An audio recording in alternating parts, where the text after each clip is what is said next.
હમણાં તમે જુઓ આ દિવાળી ગઈ, હું વાત તમને નોટોની કરતો હતો કે આપણા પ્રધાનમંત્રીજીએ જૂનું આપણું ચલણ 500 ને 1000ની જે નોટ બંધ કરી.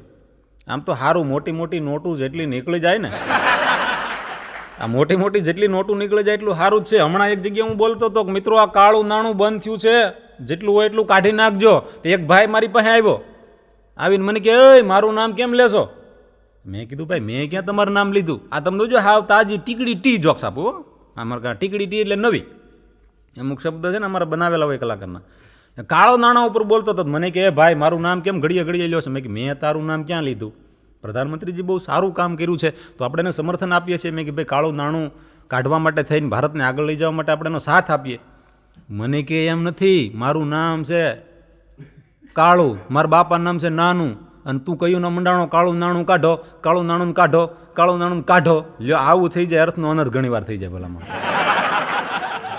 પણ તમે જો અત્યારે એટીએમ ઉપર ને બેંકમાં જે લાઈન હોય છે, લાઈનમાં રહેવા માટે આપણે ઘણી જગ્યાએ લાઈનમાં રહ્યા છીએ. મોબાઈલના કાર્ડ માટે લાઈનમાં ઊભા રહીએ છીએ, સાહેબ ફિલ્મની ટિકિટને લેવા માટે લાઈનમાં ઊભા રહીએ છીએ. આજે તો આ દેશના એક સપૂતે સારું કામ કર્યું છે ભારતને ઉગારવા માટે, તો આ લાઈનમાં ઊભા રહેવા માટે ભલામણ નારાજ ન થવાય, એનો વિરોધ ન કરાય. બાકી બહુ મોટી મોટી લાઈનોમાં આપણે રહ્યા છીએ. હમણાં તો એક જગ્યાએ અમે ગયા ને ભાઈ લગ્નમાં, તો ચાંદલાનું ટેબલ જ નહોતું, ક્રેડિટ કાર્ડની મશીન હતું કે ક્રેડિટ કાર્ડથી તમારે જે ચાંદલો લખાવો હોય, અને વરને કન્યાને તો આટલા મોટા કવરનો ઢગલો થયો. એટલે મેં કીધું બધાયમાં છૂટા ને 100-100 ની 10-10ની નોટું હશે. તે બધાય કવરમાં લખ્યું હતું કે છૂટા પૈસા ન હોવાથી રિક્ષામાં બેસીને આવી ન શકાયું, અમને માફ કરજો.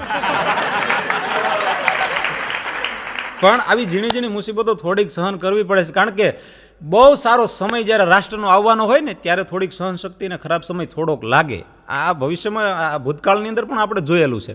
પણ હાસ્યની તરફ તમને લઈ જતો તો વાત મેં મદારીની કરી, પછી ફેસબુકની વાત કરી. મારી મૂળ વાત હતી કે મારી ઘરે ભિખારી આવ્યો.